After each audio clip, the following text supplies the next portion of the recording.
أنا شجعته يحكي عن الميكروفون. البوديوم.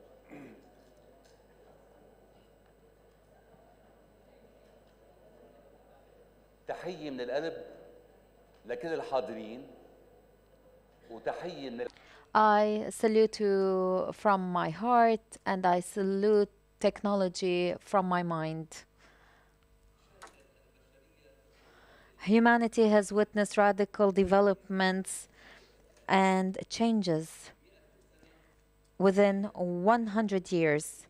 1 century was sufficient to transform the lives of people from a simple life, rich in values and morals, values of poverty, of wealth, of fun, of rich food, to a complex life, to an easy life at the same time.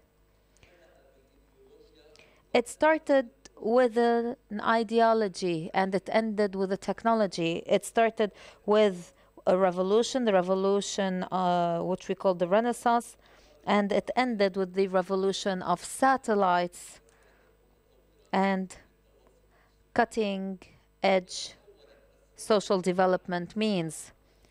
The 4 elements in nature, wind, air, water, and soil, became governance, money, intermediarship,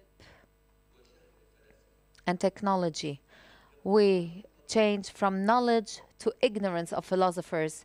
An American philosopher says that nature is divided into 2 parts. A part that ended in the 1970s when nature was controlling the human being, and the second part started at the same time with the control of man over nature and a human's use of it. This pessimistic and realistic view imposes on the rulers of this planet to take the immediate initiative of starting gradual solutions in order to save humanity, to find a place for human beings alongside technology.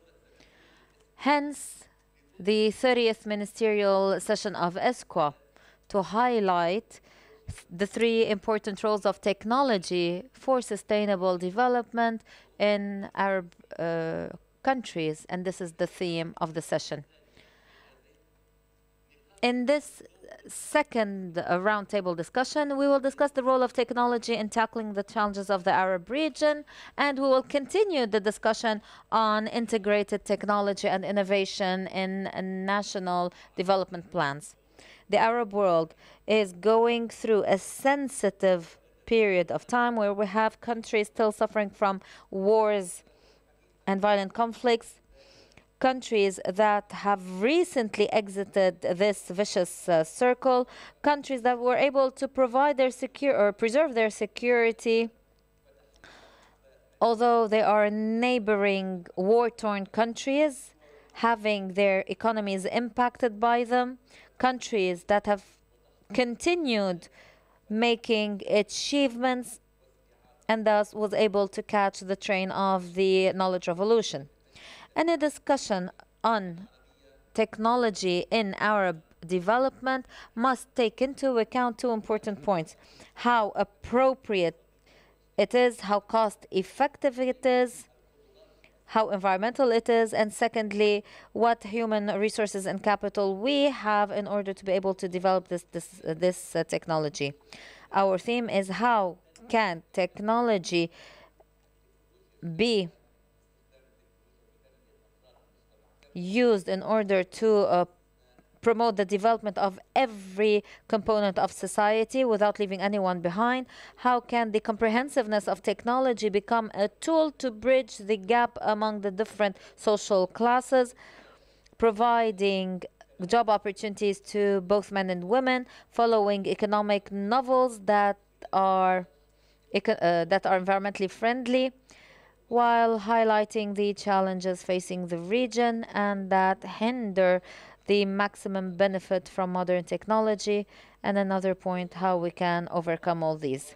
I am happy to have with us Dr. Inaya Zeddin, Minister of State for Administrative Reform in Lebanon. She has a PhD in medical sciences and laboratory sciences and epidemiology from the Arab University of Beirut.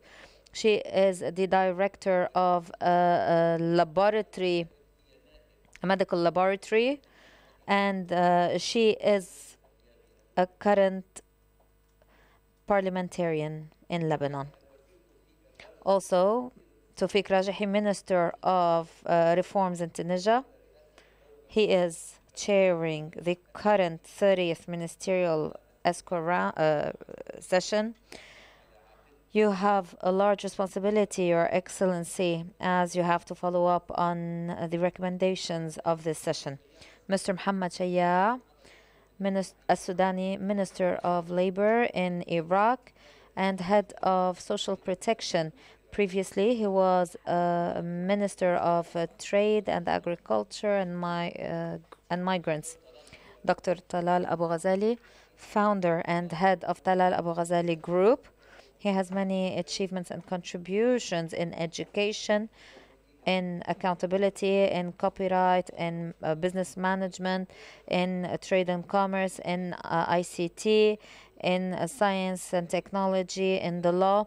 And he has had several high positions, especially in the Hashemite Kingdom of Jordan.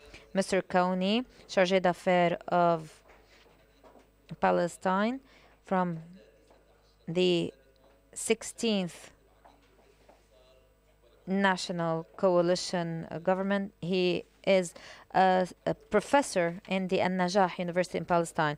Mr. Alman Hamzi from Lebanon established the Faculty of Agricultural Sciences at the Lebanese University, and he was its dean and head of the Agricultural Studies Institute. He contributed to national and regional agricultural plans aiming at promoting human resources as well, and technology in promoting human resources.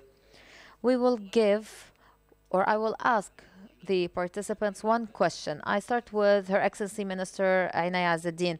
What are the elements needed in order to guarantee a positive effect of technology on all components of society, especially young people and women, especially in creation of job opportunities and having sustainability in reaping the fruit of technology?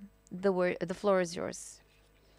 You may choose to stand here or to sit in your seat. Good afternoon. Thank you, Said. We are dawning the fourth industrial revolution, but at the same time, basic human rights are not achieved in our countries. We know technology has become a reality. It is playing a role in forming public opinion, and it has led to a change in many concepts, the concept of labor. Also, we see the coupling between basic sciences and technology has led to great developments in medicine, in health sciences, agriculture, environment, climate change, etc. But we have always to highlight certain problematics, which in my opinion are extremely important, and I repeat them every time I discuss an issue related to technology, which is the disproportionality between the speediness of modernization and the slowness of modernity. I think that our societies are linked to this problematic because technology's pace is very fast. It is too fast that cultural values and social values cannot catch up. This has led to a great dichotomy in our countries, especially Lebanon, because we have a difference between the technology and the values carrying this technology. This gap, or this void leads to the birth of radical thought that may influence our lives. Would you like me now to start talking about the concept of comprehensiveness? Well, the issue of comprehensiveness cannot be, because technology is technology. It is or it's not. When we want to tackle several issues, such as women issues, which I believe are in the heart of the development process, we need to involve them themselves. The same goes for the youth, or else we will be hindering any development process. So women, young people, and our societies as a whole need public policies and radical change in the economic and social environment, which marginalizes women and young people. The use of technology must come within this framework. So technology may encourage the whole process, but it is not uniquely the encouraging factor. It must accompany or be accompanied by values, morals, and ethics at all levels. Because the use of technology without revisiting public policies will not reap the developmental results we want. You have asked me about women and young people. Well, undoubtedly, technology can be an empowering and a facilitating tool, or even a forum used by women and young people to have their voices heard. We know that any woman can voice her opinion over the social media, and this is what happened to reach social change. But this must happen in parallel with a cultural, social, religious dialogue aiming at forming the cultural value or the value of using these technological means. This does not mean that we must not use technology until these prerequisites are met, but we must not forget about them. Many sectors have seen development, such as health, due to technology and its development. But we need to educate women, because comprehensiveness requires education to women, young people, and citizens on how to use that technology. So this needs to be part of the educational process. I cannot present technological means when my society does not know how to use this technology or is not ready to use it. So we can discuss this point endlessly. Okay, Mr. Tufi Rashhi, in Tunisia, how far have you achieved at the level of overcoming the challenges of technology? Or how much have you achieved in general?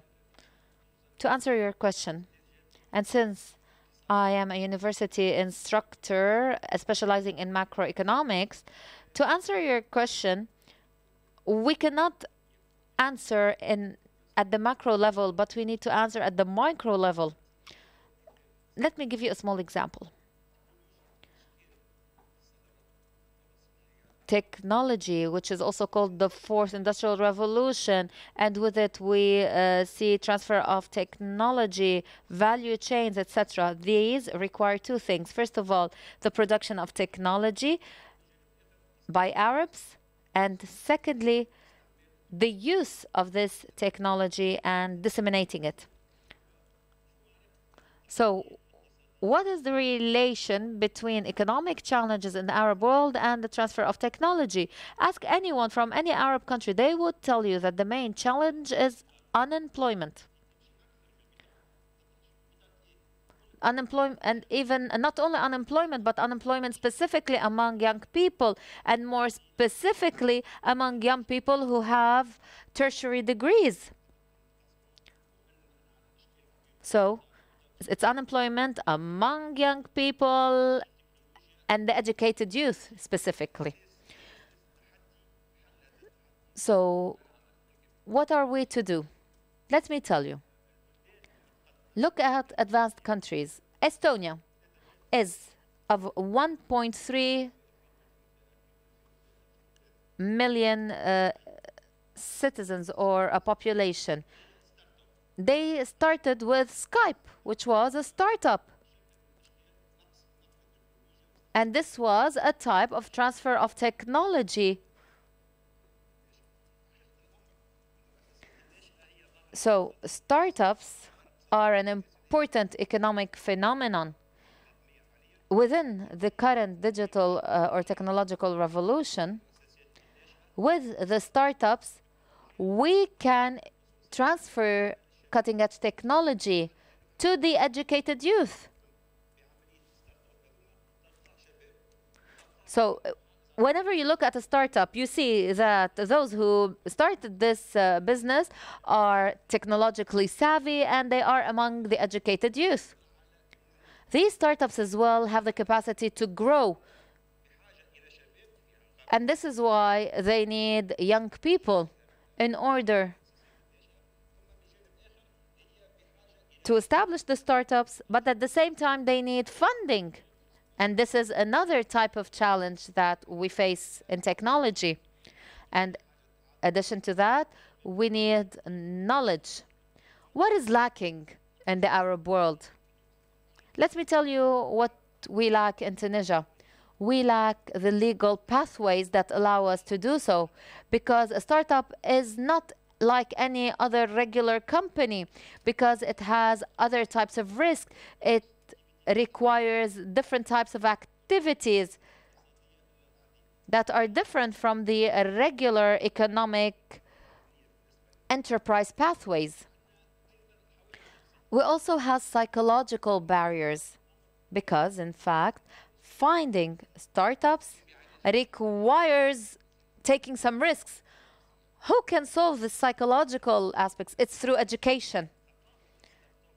The culture of startup needs to be spread through education, through raising awareness, so that young people are courageous enough and blunt enough to endeavor in these ventures that are risky. Startups usually start with young people, and they do not have the venture capital required. So the legal pathways need to allow them to find the financial means that would allow them to overcome this fear to establish startups. So mainly, these are our challenges of technology in the Arab region. Minister Sudani, do you agree what Minister Rashi has said?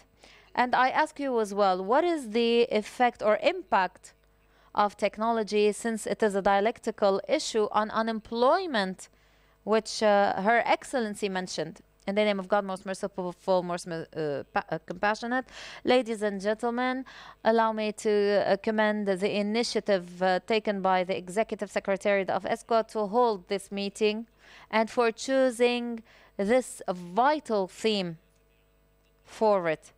It is very important for us to learn about the successful experiences of other countries. We are all following up on the fast track development on technology, which has achieved milestones in terms of innovation. This knowledge revolution has led to a new economy which has its own systems, relations, and controls, and we're able to put aside important professions and jobs because they no longer meet the new requirements of technology. But still, we still have professional training and we still have education whose outputs are not in line with the labor market needs. At the same time, we can say that human resources constitute one of the major elements before any development plan. They are the reason for success or for failure. So we cannot discard the human resources or human capital. No, we cannot, especially in a region where we are finding an increase in the young population. And this is what influences economies, because this category of the population is characterized by being active but not economically efficient, or do not have direct positive effects on the economy. This is the case of Arab countries. In my estimation, empowering young people requires reforms at 3 levels. The first level is represented by a new social contract with the state and among citizens, based on the type of production that would achieve social justice and equal opportunities before all. The second level is related to services such as education, health, and jobs. The third level is finding youth strategies, or strategies that focus on young people, their capacities and their problems. And thus, this could lead us to an employment strategy which requires an analysis of the economic system. Dr. Talal Abu Ghazali, you have a large project you would like to present to us. Yes, and if you allow me to stand here. Now it is 3:17, so I have until 3:22, right? So 5 minutes. I will give you till 3:20. No, I need 5 minutes. I will give you quick messages. It's not a formal speech. First of all, I'm very happy that icts-en took this initiative. I congratulate the executive secretary for choosing this theme. What is lacking in the Arab world is our transformation into knowledge transformation to knowledge-based economies. The world has entered the 4th industrial revolution, which is that of knowledge. Its size currently, or its volume, is 3 trillion in world economies. To make wealth, you have to make knowledge. It's not related any longer to real estate nor to banks. Everyone now is competing on who will reach to a company-sized 1 trillion by 2020. The future will be governed and ruled by 2 things: the AI revolution and the Internet of Things. The merging between AI and IoT will change the whole of our lives. The most important characteristics of the Internet is that we are before the opportunity of true equality in the world. We have been talking about equality for more than a century. In Internet, world democracy can be achieved fully. Anyone who accesses Internet, for example, if it's a child or a woman present here whose son told me that her son is 1 year, 4 months old. His name is Samir, and he uses the Internet. He wasn't taught, neither at school nor at home, how to use that. So the future is not made by you or by me or by governments. The future is not made by young people. We do not have young people anymore. We have children. You mean schools? Schools will come to an end someday. We will no longer have schools and universities. I am telling you, and I'm forecasting this from now. We have established a university which does not teach. It graduates inventors. We will not have teachers, we will not have professors, because you cannot give any piece of information that you cannot find over the internet. So we will no longer need the teachers. This is the only way we can become a great nation. Very briefly, I still have 1.5 minutes. In equality, gender equality, equality among young people and old people or children cannot be achieved unless through internet. In internet, we have full equality. Women empowerment plans by the state are meaningless. The plans are all made by a child holding a computer or a tablet.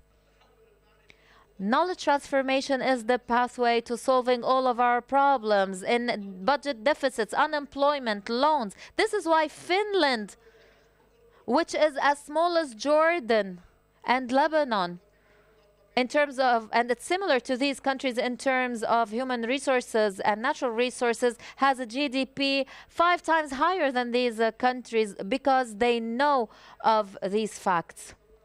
Also, this revolution, as you know, it has its problems. Everything has problems, and all problems have solutions. Revolutions impose on us changing the goals of education so that we graduate inventors and creators and not educated people. Last week I was in MIT and in Harvard, and I told their students, and I told these universities, if your graduates are not inventors, you will be left by, or all your students will leave you and will drop out, like Bill Gates, Steve Jobs, and others. This is why I said they need to graduate inventors without having tests by a technical advisor who guides you towards the inventions.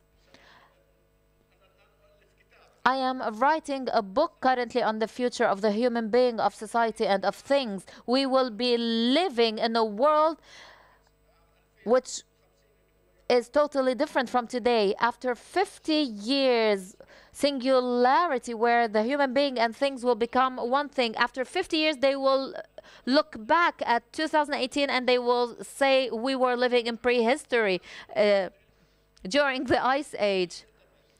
We talk about scientific research. What is scientific research? It is using your search engine on your internet. Look at the Arab Network for Scientific Research. We have only established one internet that links between all universities and centers and international research centers to have research. I do not need a country or a state that will provide me a budget to conduct research. I have a child who can help me do that. There is a man here called Fuad Brau. I worked with him in unescwa on several projects to encourage innovation. And today I propose a partnership with the private sector and with unescwa to transform the Arab society into a digital society.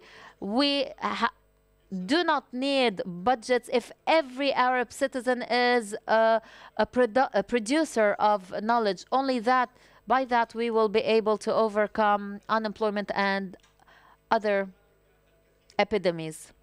Finally, we can do much. We do not need budgets. I have established 50 knowledge centers in the Arab world. In them, internet is used free of charge. All programs are free of charge. All softwares are free of charge. They are oases of knowledge. Now we are working on a laptop, which is an internet, a laptop and a phone in one, and it will be higher in technology than any other device available today, and it will have the fifth of the cost. We can do much. I will wrap up and say, ladies, gentlemen, children, leaders, please, I beg of you, take the road that is less traveled. I was able to open the largest company in copyright because we transformed our enterprise into a knowledge enterprise. This is the only solution. Stop working on plans, start working on being knowledge enterprises. I was asked by New York to head a team which will be working on sustainable human development. Thank you. مش بس رئيس الحكومة المكلف بيفتح توربو كتير كبير اليوم. So it's not only the Prime Minister that is required to make milestones, but you have done so as well. Saad, do you agree with what he said? because what he's saying is actually a major achievement in terms of humanity. Of course, this is something that we pride ourselves with, but however, I would like to seize the opportunity to convey to you the salutations of Palestine, the President, the Prime Minister.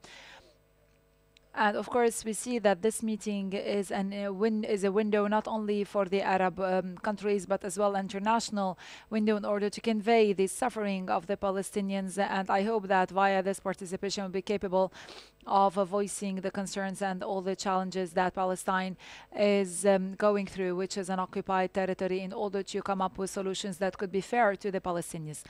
As already mentioned by His Excellency the Minister of Tunisia in his morning speech, and I have heard in the corridors that the speech had actually a political approach when talking about the establishment of Palestine within the 1967 borders, having Jerusalem as its capital, while others said that this is a socio-economic forum. However, I would like to say that we cannot talk about a sustainable development. I would like to join His Excellency the Minister of Tunisia, saying that socio-economic and environmental development can only be achieved by means of political stability, not only in Palestine but in the region as a whole. Of course, His Excellency the Minister of Yemen in the first session spoke about freedom, though this discussion was not more elaborate. We undoubtedly underline the importance of technology as a matter of sustainable development, but technology per se will not achieve sustainable development. I can refer very broadly to the situation in the Arab world and in Palestine, saying that if we want to have sustainable economic and social development, then we need to have two main factors. The first factor, which is integration, as mentioned by the colleagues in the first session, which is related to the Arab connectiveness on all levels. I was actually frustrated at the end of the first session because the discussion was mainly revolving about the information we receive, and that the network, the website, and whatever is actually discovered in the US is actually steered around the EU before it reaches us. It was obvious that we are main consumers. We expect the unescwa. We expect these sessions to actually give us the main guidelines in order to be capable of going out from our abuse of knowledge to the exploitation of knowledge. So until when are we going to talk about the use of knowledge? And if you have on Facebook put some information that are not claimed by the decision makers, they are removed. We all know that in Jordan the crisis was not economic, though it was claimed to be economic. However, His Majesty, since he is the tutor of the religious sites in Jordan, found that there are some constraints that we cannot remove. And therefore, there was an economic crisis in Jordan. However, it had a political perspective. We cannot remain very far from the political circumstances, but this is something that we discuss on the different levels. We have some connections that we can use in order to come out of the fund and become producers of information. And I have heard throughout my discussion with Mr. Talal that at the beginning of the internet was actually the one entrusted with establishing the constraints, and this will definitely help the upcoming generations. We need to learn from all this. We need to have these policies determined and developed. When we enter an Arab country, then in this case, I must not use any visa. My information is supposed to be made available on the computer in any country.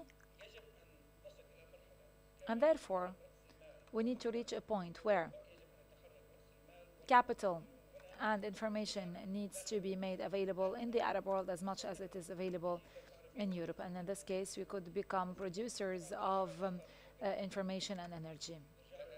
There are more issues that I could raise should the time allow so.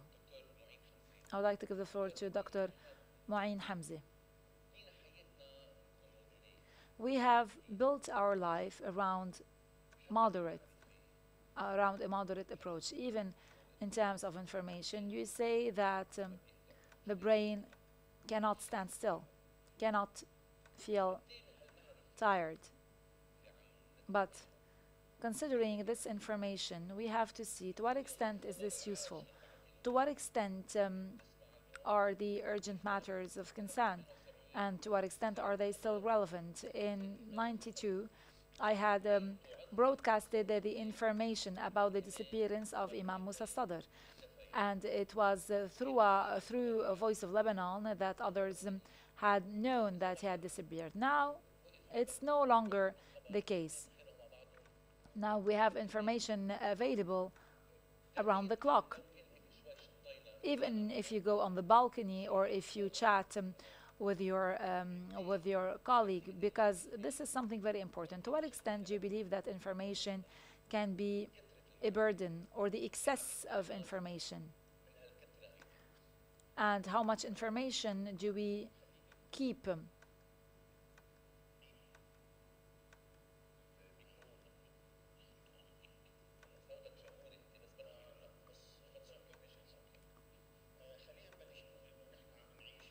Let us start by saying that we are living easy living conditions.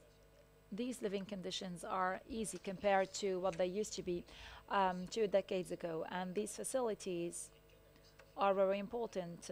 They are made available to everyone, regardless the social levels, and this is only made available by means of the technology, because the technology that was available since the early 2000s and that has become part of our life is actually a cheap technology, relatively cheap.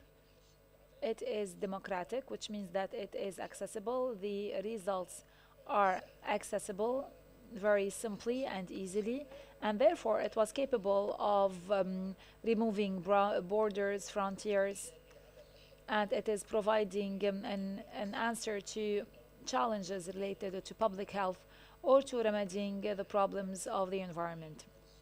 Needless to repeat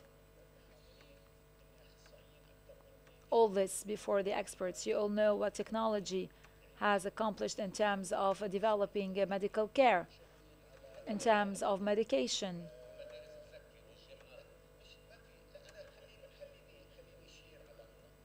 Allow me simply to raise this point. No one will go home, but if we remain attached to old customs, to old methods of work, then definitely the result will be a going home, straight home. We need, of course, to acknowledge a new economy. We are living a new economy. But we are using old customs, using our old customs in terms of education, in terms of the production of information, and this is no longer applicable. Even when it comes to music, even for music, music is a matter of taste. You could listen to any type of music. You are distracting me, Mr. Said. This is a conspiracy. So, of course, music is a matter of taste. Food is a matter of taste. We all are nostalgic of the old music, and we are nostalgic of our mothers' and grandmothers' meals. But this doesn't mean that technology did not improve. And in order to adapt, you will have actually to live with the CDs, with Blu-rays, and with the nutritive elements that provide balanced levels of proteins and oils and fat. So please do not distract me, Mr. Said. I'm very happy to hear that their excellencies have showcased the most important issues.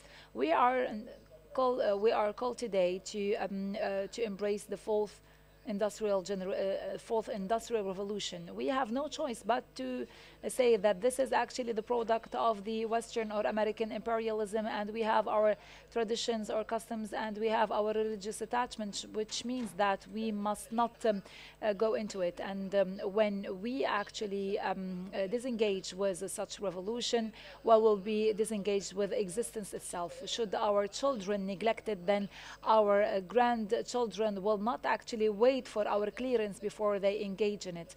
Among the added value of this technology is that it could provide for a better integration to become efficient and effective as of your first year of existence.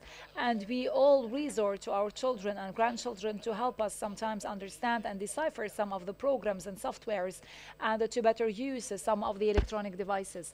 This is happening while we are still on the level of consumption. We still did not engage in the production of information, because it's only by means of production, engaging production, that we can become co-producers of information.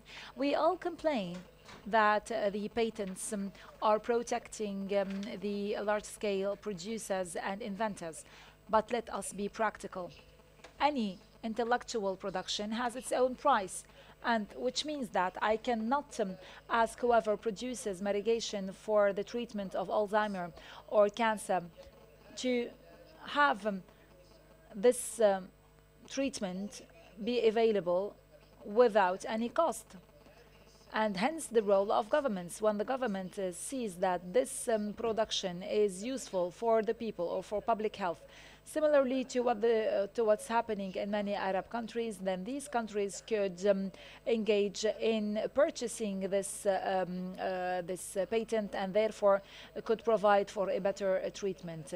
So some inventions are costly for a specific reason, which is that the production of information and advanced technology is very costly itself, and it could require years and years of efforts, in addition to human resources that are as high as hundreds and thousands. The production of information has changed today. We are no longer at a stage of I have found it, I've discovered it. Not one person at any research center, at any manufacturing plant can say that, Eureka, I have found it.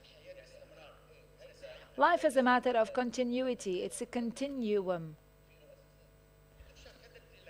So if I'm carrying a phone here, it's because it has started somewhere. Yes, of course, information and the technology that we are capable of developing today, even using our simple pen, is a matter of technology. For example, when ink was discovered, it used to, for example, leave stains on the paper. Now it's no longer the case. So it's accumulation of information to which contribute thousands of individuals, and they each have their own rights.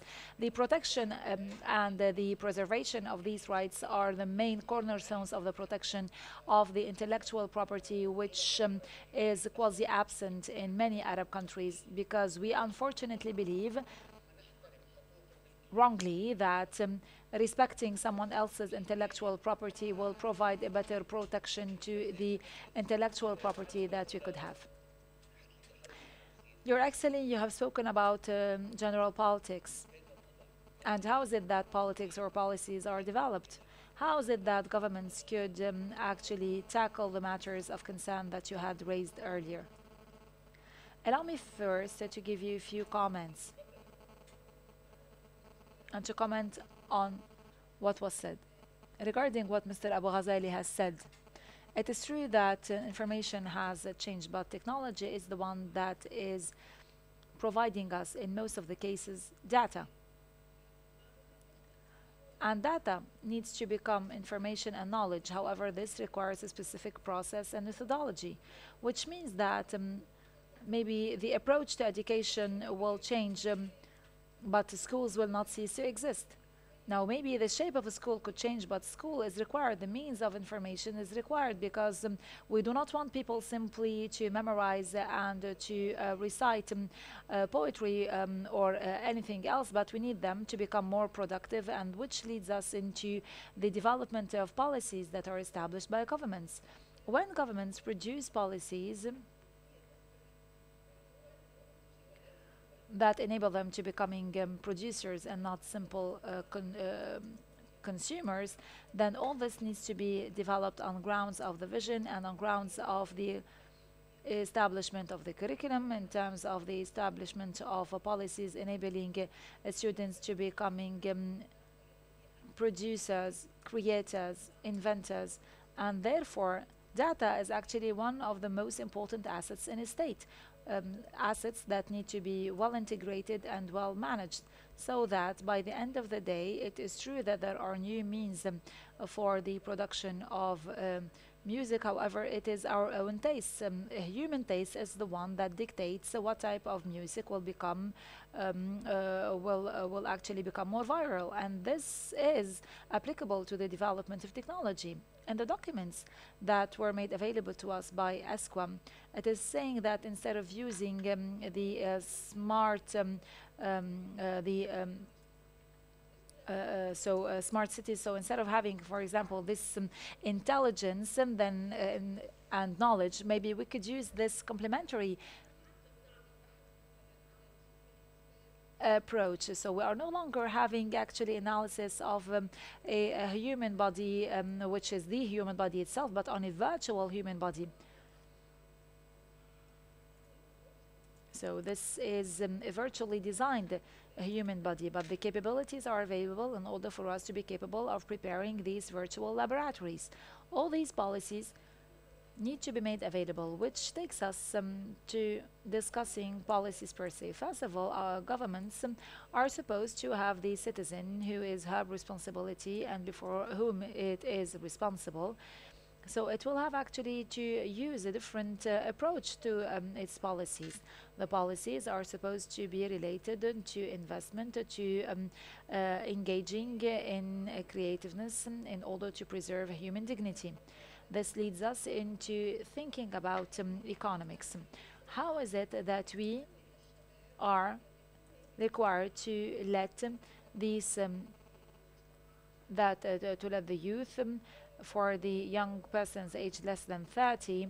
So for this generation aged less than 30, we need to provide them with new job opportunities, including the information knowledge, the data knowledge, and how is it that we can provide better job opportunities and to give chances to the emerging companies. And this actually takes us into a very diverse approach. How is it that we can have partnership between the private and the public sector? How is it that we can give opportunities that will enable our national companies to actually engage in implementing all the projects that rely on information technology or on the new ITC? So this is related to giving an opportunity to all the young persons who have different skills and to rely more on their approaches. So this actually leads us into tackling transparency and the fight against corruption. We at the Ministry of Administrative Reform, we believe that in terms of the technology of information, and true that some countries are no longer discussing infrastructure, are nowadays discussing pioneer and information related projects. We in Lebanon, and when we were discussing, for example, the CEDR conference, the first thing I said to His Excellency the Prime Minister is that we need to invest in the digital transformation, which is subject to a strategy in Lebanon. The blueprint was prepared and will have to be voted by the next government. This is what I call the soft infrastructure. It requires the communications, fast internet, in addition to the use of this technology. And this is very important in order to better manage government affairs and to run as well, or to better manage the funds that will be made available by means of CEDR, and to improve transparency, to increase citizens' trust in the state, in order to have government policies that rely on data, the data that we can keep, that we can document, and that we can use as assets for all the companies and for all the young persons who are using the data to have applications or projects. Excellency Minister Rajahi, what are the impacts arising from the new technology on poverty and labor? So the impact of technology on poverty and labor.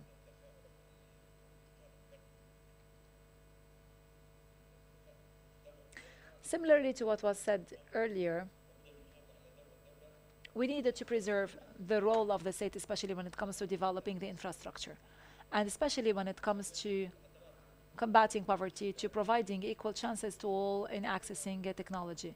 The state has to play a very important role in providing, for example, the fiber optics that are available to the to all the stakeholders, which means that the state will be interfering in terms of providing the matters that are related to the regional differences and to poverty. And we in Tunisia, during the past couple of years, we had prepared a program, which is a computer program. And today, this has become a family computer that was distributed to around 1,000 dinars back then. And it was part of the empowerment of families in accessing and using technology. Nevertheless, there are other issues that the state needs to develop in order to better implement the technology. And this is related to the startups and related to the law on the emerging companies. And at the parliament, we had discussed this matter. What happened is that the youth took the floor before parliament when the project was ratified, and when it was actually approved and enacted, the youth were the first to acclaim it. So who is better fit in order to establish a framework for financial accompaniment? In Tunisia, and based on this law, we have established a fund for the funding of investment in emerging institutions, and we have had as well the program for the registration of degrees and certificates, because the youth are incapable of registering these patents and these certificates. So this is actually a guarantee in order to preserve in order to protect the emerging companies. A very important role as well is that of training. It is very important when we talk about tackling poverty. It's very important to develop the skills of the youth. A state is supposed to play a very important role. In Tunisia, we are always talking about this. We have established actually a prototype or a system which is similar to the French system, which was quite an inspiration. We have as well what are called the incentives, because as a matter of fact, technology, investment in technology is something that requires many incentives. We in Tunisia are making no profit. There is no tax or pension or any investment that is taking place, but in the emerging companies. And now, whenever we talk about the social assistance that is provided, the social subsidies, such as, for example, pension, well, all this is actually covered by the state. To respond to your question, the state, when it comes to the dissemination of technology, to the use and generalization of technology, is playing a very important role, especially when it comes to implementing this elsewhere. Allow me to say that all this has to fall within the framework of what is called geographic integration. Dr. Talal said today that a Tunisian staying in Tunisia could be, though living in a remote area, is capable of interacting with a Lebanese person living anywhere in Ashrafiyeh, in Hamra, or another person in Amman, in Manama, or elsewhere. So this interaction could actually contribute to the preparation of an application. And this integration is very important. In Tunisia, we have had an integration of what we call Smart Africa, which includes 5 countries in order to bring forward technology and to use it. And I believe that when it comes to the Arab region, we are working with Arab countries and the rising or the emerging Arab countries. Excellency Mr. Mohammed Shiam from Sudan.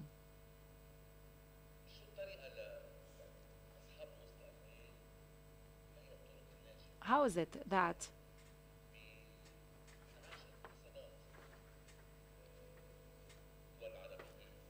we can develop investment in Arab countries, especially in the war or conflicts-torn countries? Since Iraq is one of the countries having been subject to some exceptional circumstances,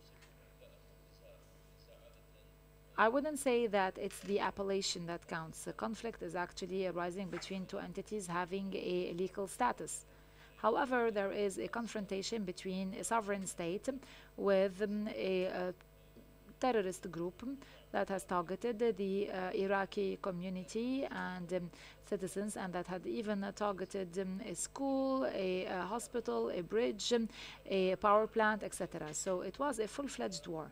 The government was approaching the situation from the security perspective, from the requirements of the security situation. So as you know, all this creates an environment which has many unemployed persons, which has many problems related to unemployment, which feeds into hatred and violence. We've had several policies and throughout the past, and as you can see, Iraq, as a result of the terrorist attacks, is incapable of preparing any development plan. In the past, we had prepared the strategy on the monitoring of the poverty indicators, and the human rights law was enacted. It was actually a pioneer experience in the Arab world. It's worthy of your attention. And we're capable of reducing the levels of poverty by means of linking national poverty, which is determined as a result of surveys conducted by the Ministry of Social Affairs, with the improvement of the education services and the health services. At the same time, finding job opportunities by means of loans, training, and the opportunities that are available in the private sector. All this has ended in the year 2018 with a development plan for the years 2018-2022, titled an efficient developed country. This plan of action was basically intended at determining good governance, the building of governorates, and working with the private sector and with capital owners as our main partners. The fourth axis was related to the elevation of poverty as a development indicator. Mr. Said says, do you expect this to succeed? The response, well, yes, in 2018, the first country to have suggested the first industrial plan of action for 2018 was Iraq, and we were actually targeting the private sector, which is actually our target, and which is the one that has the resources necessary. Mr. Talal, allow me to raise a question based on a fact, on a situation. I will try to delve into your mind, and the discussion will be useless. I will try to be the devil's advocate. I have watched on BBC London, and I have seen a correspondent that went to Cambridge. She was addressing a number of students. One student in mechanical engineering, 4th year. She asked about the problems encountered by the youth. The response was we no longer have human sciences because they are no longer applicable to schools or universities. If you ask about Al-Mutanabbi, and your actually idea or your personality was actually revolving around this poetry, this philosophy, but if you ask about Al-Mutanabbi, the students would wonder whether it's a river, whether it's the name of a river. I would like to know, how is it that you are operating? How is it that you are functioning amidst this this situation while we inquire whether this is actually a composition of and a mixture of sciences, of math, of poetry, of philosophy. Now, language no longer exists. If you listen, for example, to the journalist speaking or talking about, for example, or simply reading information, and you could read and you could see how they are mispronouncing many of the names. For example, when someone says the مدعي عام التخييزي instead of تمييزي, and talking about the public prosecutor, and these persons who are journalists are supposed to master the Arabic language. So where are you going in terms of your mindset when it comes to discussing what happened in BCC London, and we're talking about a mechanical engineering institution?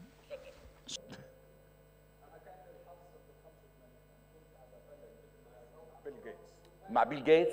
نعم. Microphone. We were asked the same question. We were asked, we will use our humanity in the era of knowledge. The answer was, have we been more humanistic when we were living in the Middle Ages, when we were killing ourselves? Do not take me to the Middle Ages or to the cavemen. Let's talk about now. Let us realize one thing. I am about to reach 80 years, so I have some experience to share with you. I was told that there is a new restaurant called Our Ancestors in Ain Saadish, Dudna. They asked me, how come? I told them, well, that's because they have the same prices as the prices of our children. He says jokingly. Let me tell you, seriously, that I used to head with Kofi Annan and with Ban Ki-moon the task force which issued the policy of information technology all over the world. So all the tools used today, I headed the team on behalf of the Secretary General, and I was his deputy. What we said then, today is spread. Please try to understand what I'm saying. Sometimes I feel that my expressions or I do not know how to express myself well. Let us differentiate between knowledge and information. Information is not knowledge. What we find on Google and on Wikipedia, this is information. It is not knowledge. Knowledge is a new product from technology. It's invention. Information or knowledge is not to read the news or to watch the news. It is to produce people who work in ICT. What is the knowledge society which I am calling for? It is the society similar to the society in Sweden or in Scandinavia, whereby everything changes or moves using ICT similarly to our nervous system. So I do not want to cancel anything, but I want to make it move. I want to activate it with ICT. The state has a different role to play. Who created the state? Is it Facebook? Is it Google? Is it WhatsApp?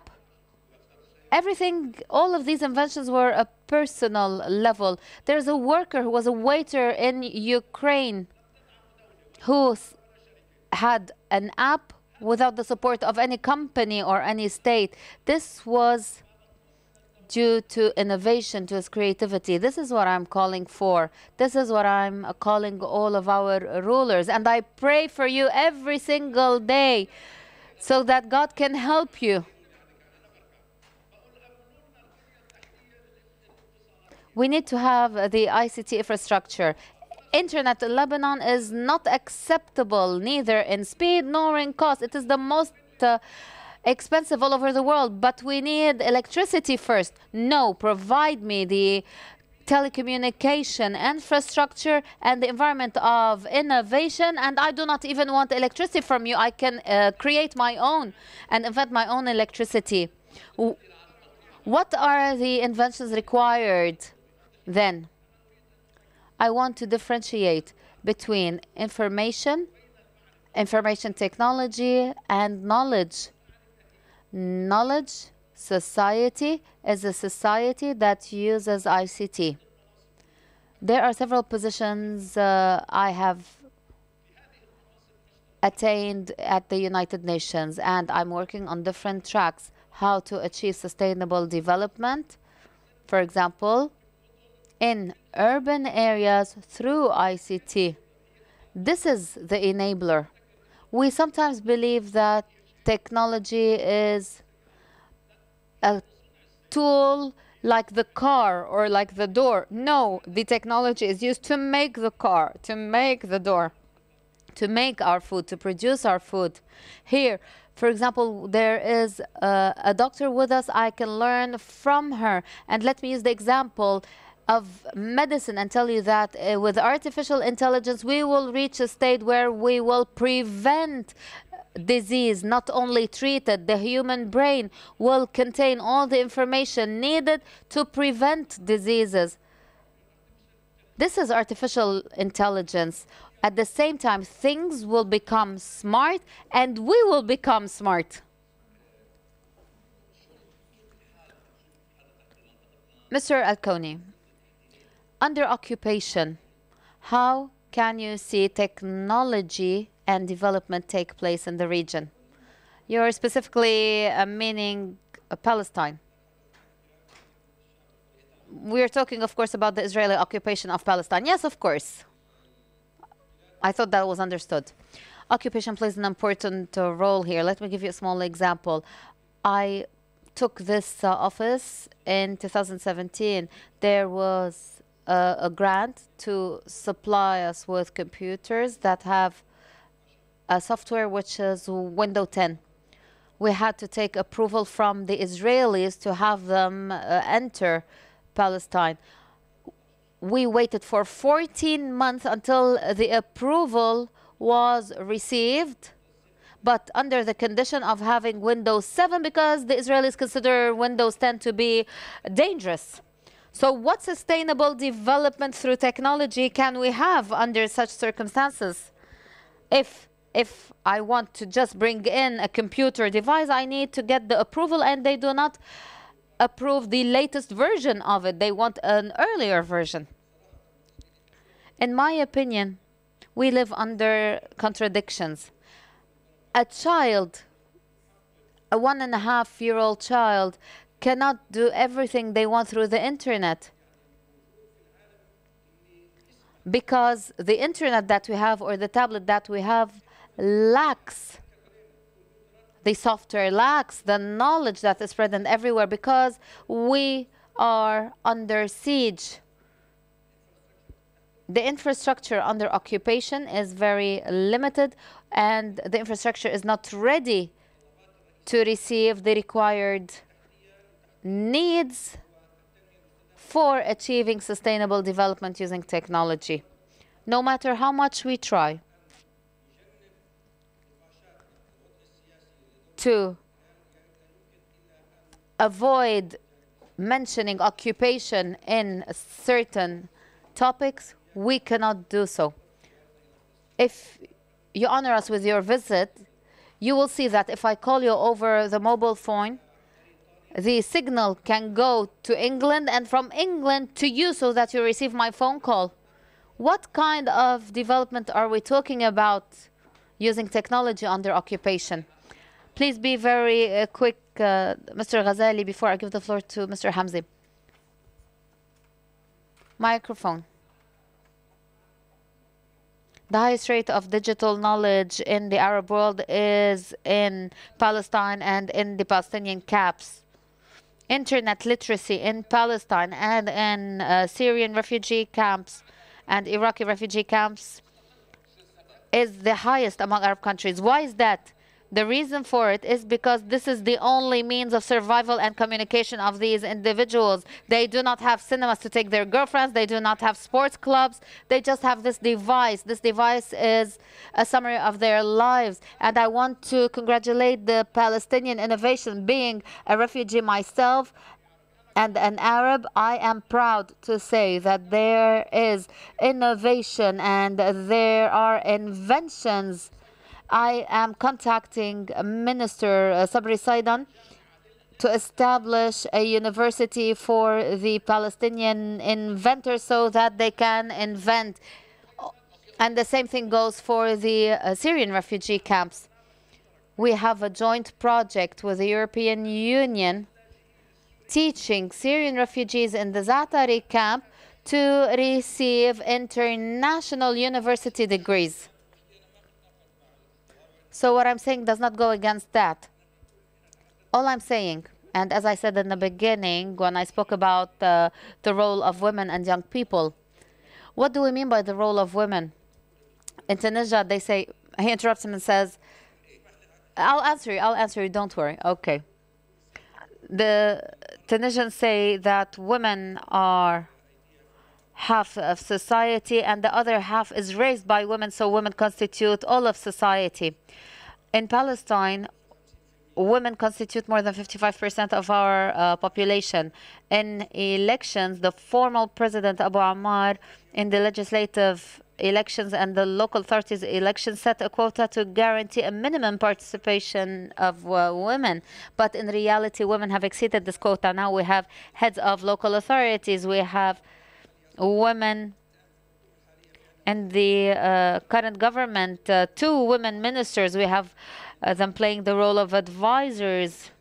The head of the medical committee is also a woman. So I do not find this issue to be an obstacle or a challenge in the Arab world.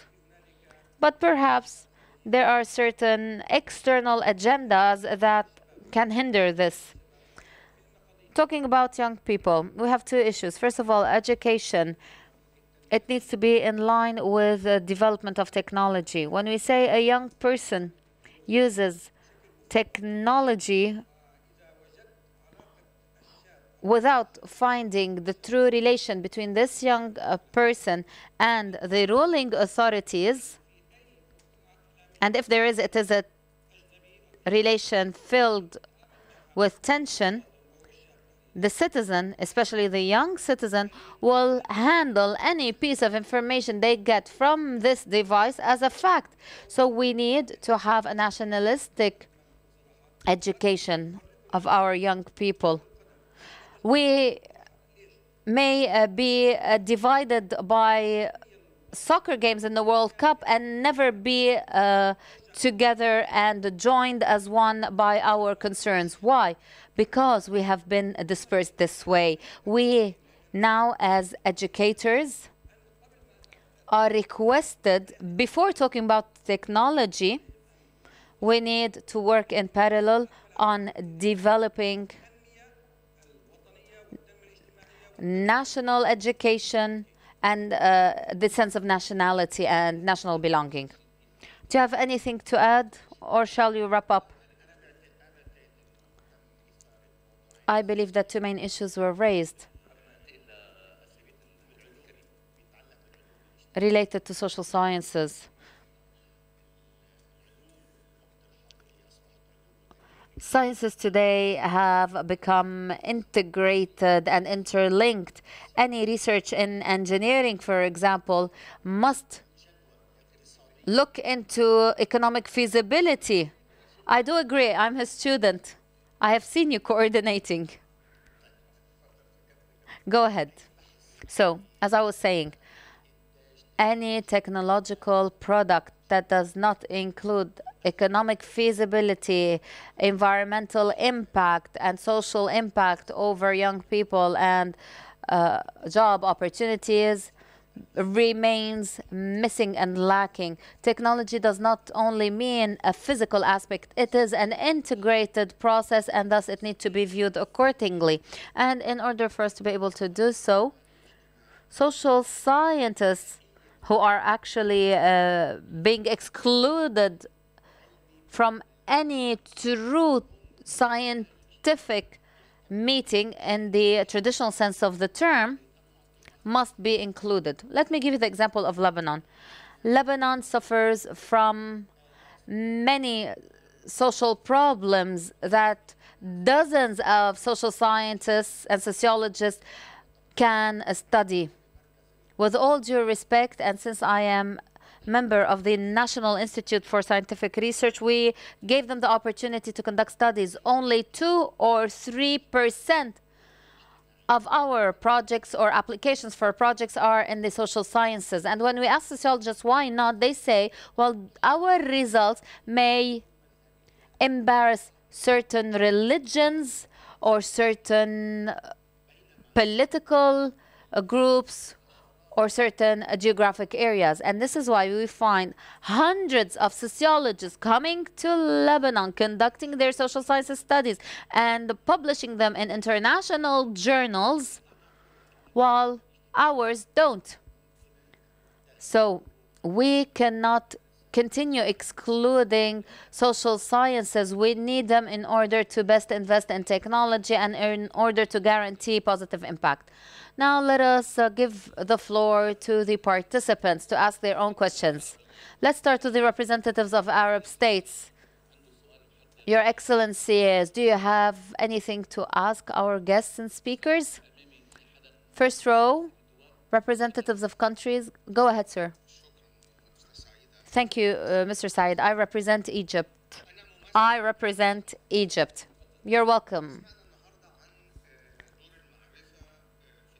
We have heard of the role of knowledge in tackling challenges of the Arab region. We spoke about the spreading of knowledge, but we haven't spoken about the challenges faced by the region itself. Perhaps in the morning, a little bit was tackled, such as unemployment. We have Uber, we have Karim, for example, that may find job opportunities or employment to some in the driving of these cars. But in the near future, these challenges will increase with the driverless cars coming on the road, and this will increase in unemployment. If we're talking about applications that help create jobs now, but in the future, there are technologies that will decrease job opportunities. Who would like to answer? I still have another question. The other question, which is my main question, is we as governments try to forecast the future.